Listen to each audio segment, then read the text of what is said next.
आज हम लोग बात करने वाले हैं क्लास 9th में आप ऐसी कौन सी मिस्टेक्स करते हो जिसके कारण सीधा आपके इम्पैक्ट पड़ता है एग्जाम्स पे और बाद में रिजल्ट्स पर। तो यार हम एज अ स्टूडेंट जो गलतियां करे थे वो आपको बताने वाले हैं कि आपको नहीं करनी है। क्योंकि देखो यार होता क्या है कि हम सभी के सभी कभी स्टूडेंट है ना, क्योंकि सास भी कभी बहू थी, वैसे ही हम कभी स्टूडेंट हुआ करते थे।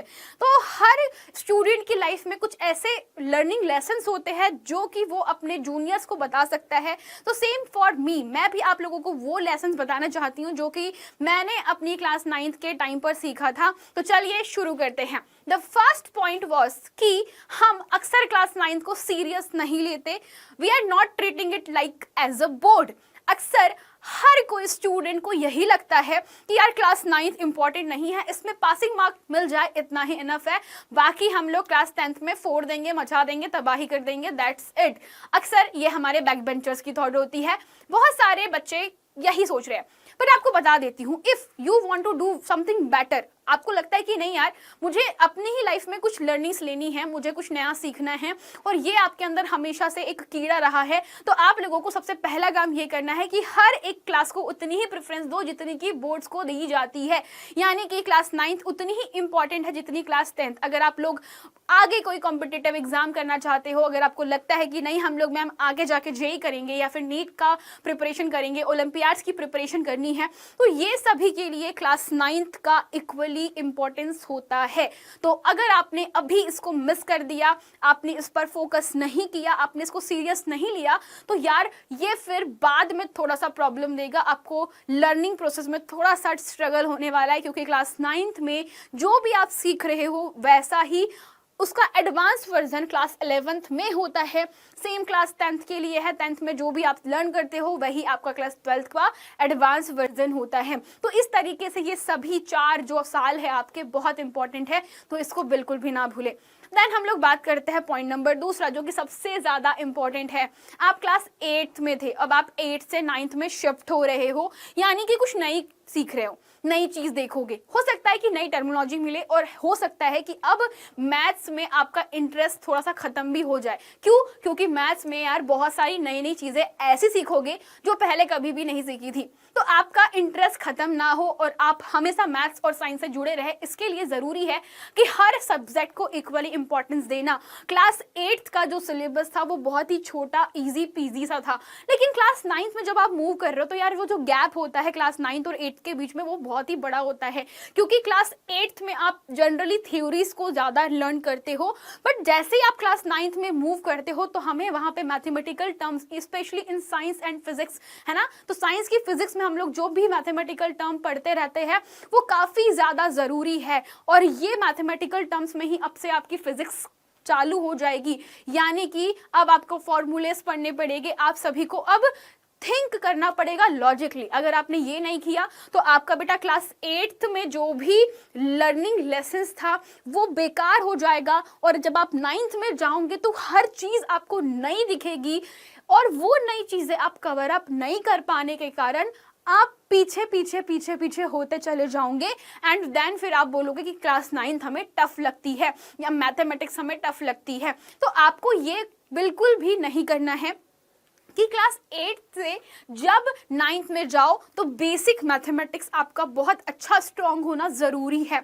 आप जो नए कॉन्सेप्ट सीखोगे, चाहे वो फिजिक्स के हो, केमिस्ट्री के हो या बायोलॉजी के हो, एसएसटी के हो, जो भी न्यू थिंग्स आप लोग सीख रहे हो, ये आप लोग बेटा आगे कंटिन्यू करने वाले हो in class 10th, in 11th, in 12th। यानी कि जो 9th में पढ़ा है वो आपको 10th, 11th, 12th में भी काम आने वाला है। तो यहाँ पर आपका जो गैप है वो फिल करना बहुत ज़रूरी रहेगा। हर बेसिक छोटी छोटी चीज़ों को आपको करना है, चाहे वो कैलकुलेशंस हो या फिर आपके साइंस की छोटी छोटी सी बेटा जो डेफिनेशंस होती है, आप यहाँ पर छोटी छोटी चीज़ों से इंट्रोड्यूस करवाए जाओगे, जैसे कि वेक्टर्स क्या होता है, स्केलर क्वांटिटीज क्या होती है, फिजिकल क्वांटिटीज क्या होती है। तो ये आपको पता नहीं रहेगी तो आपको चैप्टर्स को अंडरस्टैंड करने में, या बेटा अगर आप थोड़ा सा हाई लेवल का क्वेश्चन लगाते हो तो वो करने में दिक्कत हो जाएगी। आप एज अ क्लास मतलब एज अ स्टूडेंट आप क्लास में पास तो हो जाओगे, लेकिन आपको असली रीजन ही नहीं पता होगा कि ये क्वेश्चन का सॉल्यूशन यही क्यों है।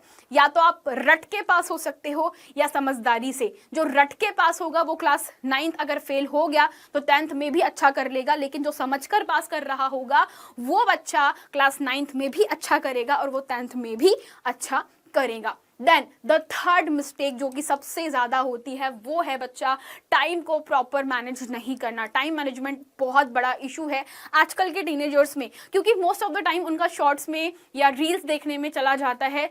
वो बिल्कुल भी फोकस नहीं कर रहे होते हैं उनके रिसेंट वर्क पर या उनकी जो भी इंपॉर्टेंट काम है उसको छोड़ करके वो अक्सर मोबाइल फ़ोन में लग जाते हैं। दैट्स वाई उनका टाइम जो है काफ़ी ज़्यादा चला जाता है। वो अपना प्रीसियस टाइम जिसमें उनको कुछ का मतलब बहुत अच्छा करना था, किफ़ायती करना था, वो नहीं कर पाते। एंड देन उनके पास में हमेशा एक ही शिकायत होती है कि मैम टाइम की कमी थी, हम नहीं कर पाए, हम क्या करें, इस तरीके से। तो यार ये टाइम मैनेजमेंट करने के लिए आपको सबसे पहला रूल ही है टाइम टेबल बना लो।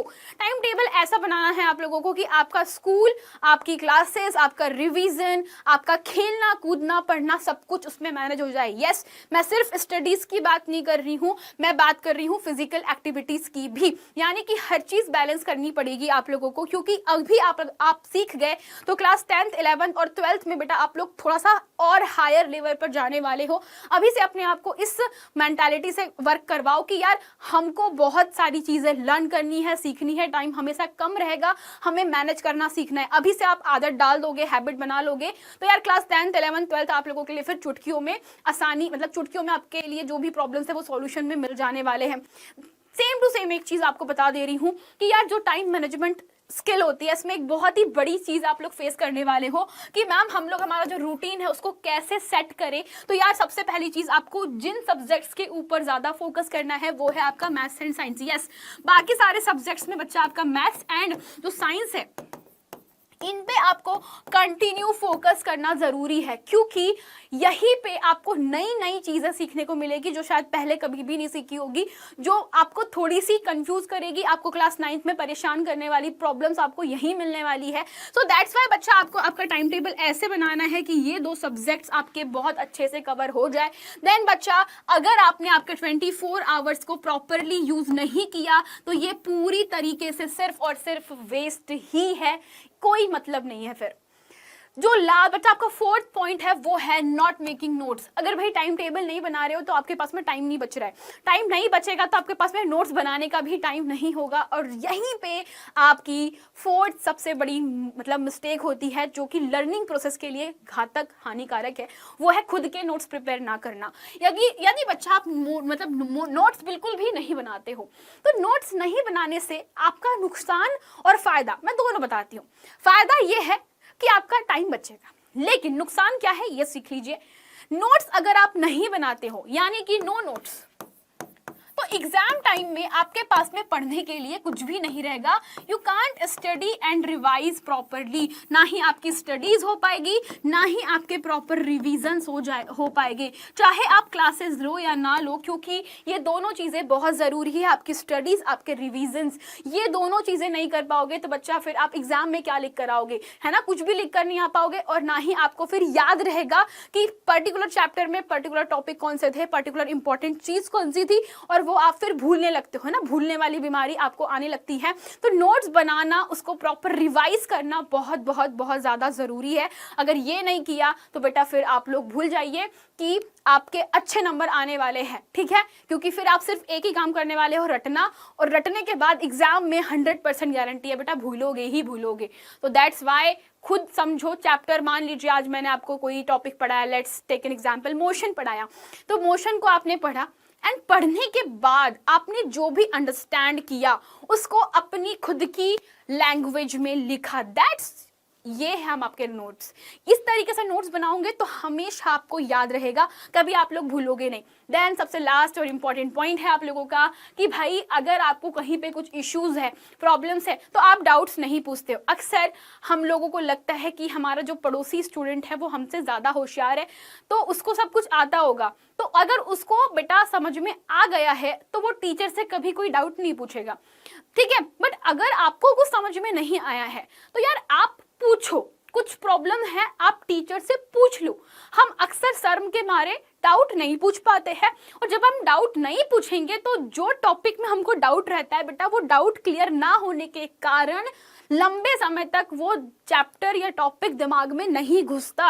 ये ह्यूमन साइकोलॉजी है, क्योंकि अगर आप कहीं पर अटक गए तो आप अटक ही जाते हो। वो पत्थर के जैसा है बच्चा, वो डाउट आपके लिए एक पत्थर जैसा है। आप रास्ते में चल रहे हो और अगर आपने वो पत्थर नहीं हटाया तो आप आगे बढ़ने में प्रॉब्लम होगी। तो पहले उस पत्थर को हटाने की कोशिश करो यार। वो डाउट है पत्थर, तो यार पत्थर को एक डाउट की तरह मानो और उसको हटाओ। चाहे आप पे कोई हंसे, चाहे टीचर कुछ भी बोले, बट आपका काम है, अगर आपको कुछ प्रॉब्लम है, कुछ समझ में नहीं आया, जस्ट वन टाइम आपको उसको आस्क करना है एंड दैट्स इट। अगर आपको फिर भी बच्चा ये डाउट सेशन में कुछ इश्यूज होते हैं, तो अगर आपको कोई भी सब्जेक्ट, क्लास 9th में बच्चा कोई भी सब्जेक्ट इतना बड़ा नहीं होता, you can text me on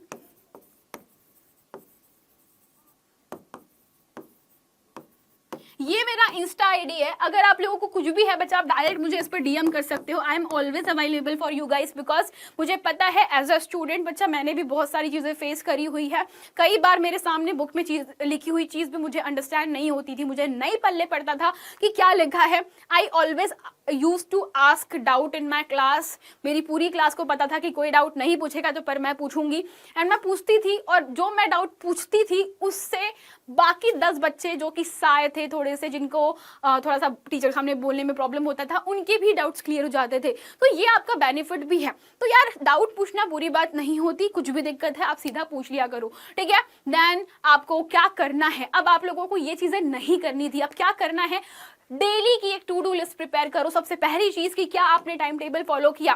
time table follow करने के लिए आपको जिगरा चाहिए होता है यार, क्योंकि देखो डिसिप्लिन बहुत जरूरी है। ये लाइफ में एक बहुत इंपॉर्टेंट लेसन है। जो आपको बोले डिसिप्लिन बेकार चीज है, ये है वो है, उसको बोलना कि चुप रहो, क्योंकि हम जान रहे हैं डिसिप्लिन आपकी लाइफ चेंज कर सकता है। यानी कि हर चीज को अपने हिसाब से करना। डिसिप्लिन का मतलब होता है अपने माइंड को कंट्रोल करना। It's about your psychology, it's about your mind, आपकी थिंकिंग प्रोसेस, आपके थॉट्स, ये सभी चीज़ें डिसिप्लिन से कंट्रोल की जा सकती है। इसका मतलब होता है बच्चा हिंदी में अनुशासन, मतलब कि खुद पर शासन, यानी खुद पर राज करना। तो आप अगर चाहते हो कि यस मैम हम हर सब्जेक्ट में टॉप करें, हम चाह रहे हैं कि मैम हमें हर सब्जेक्ट क्लियरली अंडरस्टैंड हो जाए, हम हमारे फ्यूचर के लिए बहुत कुछ सोच रहे हैं, करियर हमारा बहुत हम चाह रहे हैं कि अच्छा रहे, तो यार आपको एक चीज़ लाइफ में इंपॉर्टेंट है, वो है डिसिप्लिन। उसको फॉलो करना पड़ेगा।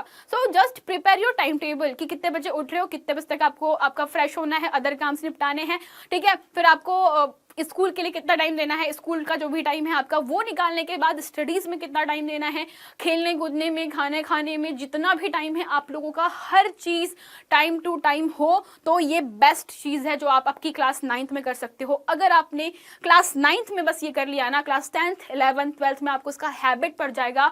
और फिर मुझे आप लोग टेक्स्ट करोगे कि मैम जिस दिन हमारा पढ़ने में, मतलब जिस दिन हमारा पढ़ना चूक जाता है उस दिन हमारा जो दिल है वो बहुत दर्द करता है कि हमने स्टडीज क्यों नहीं करी। आप ये ना अपने आप फील करने लगोगे, आपको ना प्यार हो जाएगा स्टडीज से। तो गाइज जब डिसिप्लिन हमारी लाइफ में आता है तो हम वो हर चीज़ करते हैं जो हमारे लिए नीडेड होती है। इट्स नॉट अबाउट बुरी चीज़ें, मैं बात कर रही हूँ अच्छी चीज़ों के लिए। तो अपनी टू डू लिस्ट हर दिन रात को प्रिपेयर करो। नाइट में आपका एक ही काम होता है कि जो भी आपकी टू डू लिस्ट है उसमें आप देखो कि क्या आपका डन हुआ, क्या आपने टाइम टेबल फॉलो किया। यदि टाइम टेबल फॉलो किया तो जस्ट टिक मार्क, अगर आपने नहीं किया तो यहाँ पर आपको नहीं करना है, एंड प्रिपेयर करो कि हाँ अगली बार से मैं टाइम टेबल फॉलो कर सकूं। सेम चीज, क्या आपने नोट्स बनाए हैं, यदि यस तो आप लोग इस पर टिक मार्क करो। तो इस तरीके से नाइट में आप आपका जो भी वर्क है, जो भी प्रायोरिटीज वाली जो चीज है, इंपॉर्टेंट टॉपिक्स है, उसकी टू डू लिस्ट प्रिपेयर कर लो। एंड देन बच्चा सबसे लास्ट चीज है क्वेश्चन प्रैक्टिस।